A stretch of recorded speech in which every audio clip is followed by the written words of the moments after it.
The war in Ukraine changed this week. For months the front lines have been largely static. Ukraine, outgunned but determined, has fought with incredible bravery.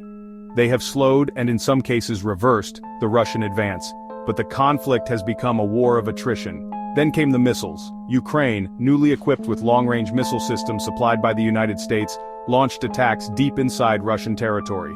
Targets included military installations, supply lines, even an airbase. These strikes are not just symbolic. They represent a significant escalation in the conflict and a potential turning point in the war. The use of these missiles is about more than just military strategy. It's about sending a message. Ukraine is telling Russia and the world that it will not be intimidated. They are willing to take the fight to the enemy. This new offensive capability has emboldened Ukraine and its allies. It has also raised serious questions about the potential for escalation. These are dangerous times. The world is watching, holding its breath, as the conflict enters this new and unpredictable phase. The decision to supply Ukraine with long-range missiles was not made lightly.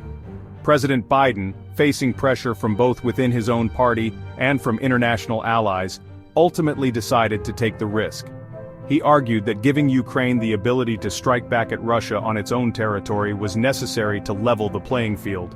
The decision was immediately met with condemnation from the Kremlin.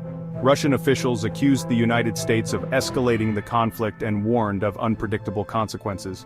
Some analysts believe that the risk of escalation is real.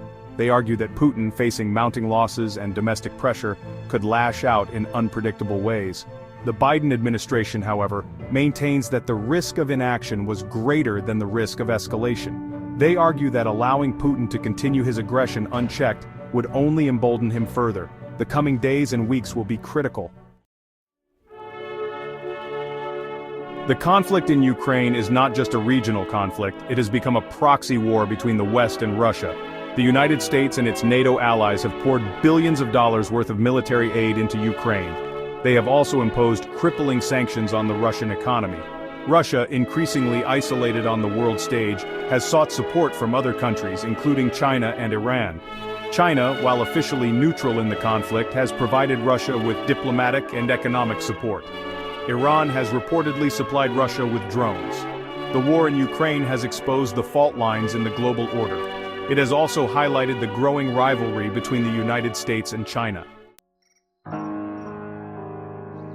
Section 4. Echoes of War. The conflict in Ukraine has brought back haunting memories of the Cold War. The specter of nuclear war, once a distant threat, has re-emerged as a terrifying possibility. Both the United States and Russia possess vast nuclear arsenals. While neither side wants a nuclear war, the risk of miscalculation or accident is ever present. The war in Ukraine is a stark reminder of the human cost of conflict. Thousands of civilians have been killed and millions have been displaced from their homes. The war has also had a devastating impact on the Ukrainian economy. The international community has condemned Russia's aggression and called for a peaceful resolution to the conflict. However, so far diplomatic efforts have failed to produce a breakthrough. Section 5. The uncertain future. The situation in Ukraine remains fluid and unpredictable. It is impossible to say with certainty what the future holds. However, one thing is clear: the world has entered a new and dangerous era. The war in Ukraine has shattered the illusion of peace and stability that many in the West had come to take for granted. It has also underscored the importance of American leadership in a world facing increasingly complex challenges. The United States and its allies must continue to provide support to Ukraine while also working to prevent the conflict from escalating into a wider war. The stakes are simply too high to fail.